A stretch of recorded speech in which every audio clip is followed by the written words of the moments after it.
What most people don't understand about constipation is that our stool moves at a pace according to its acidity level. Here's how that works.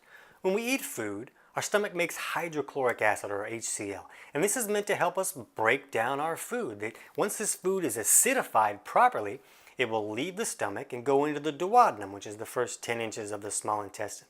Now, once it's there, the gallbladder will drop bile down onto this acid product that just left the stomach.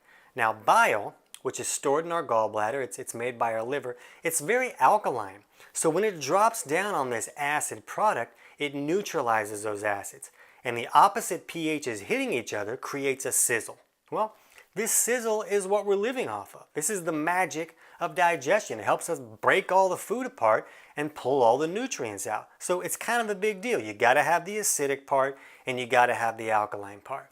But if a person does not have their bile flowing well enough, which can happen for a lot of reasons, then the bile doesn't drop down and neutralize the acid leaving the stomach. Now that acidic product is going to continue to move through the intestinal tract, and the intestinal tract was not meant to hold these acids like the stomach will. It's going to burn right through them. So the body says, let's rush this out of here, and it'll run it out the back door real fast. That explanation helps us understand chronic constipation a little bit better, because a person may not be making enough stomach acid for a wide variety of reasons. But if the food is not getting properly acidified in the stomach, it breaks down by process of rotting and fermenting. And this rotting and fermenting can create gases and toxins and make a person bloated or have gas.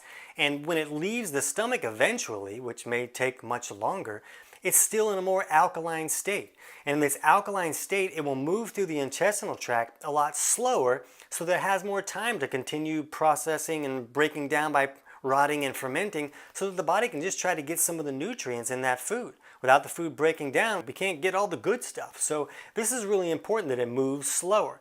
But this stool moving a lot slower can make it dry, and it can lead to those constipation issues. Here's the tricky part.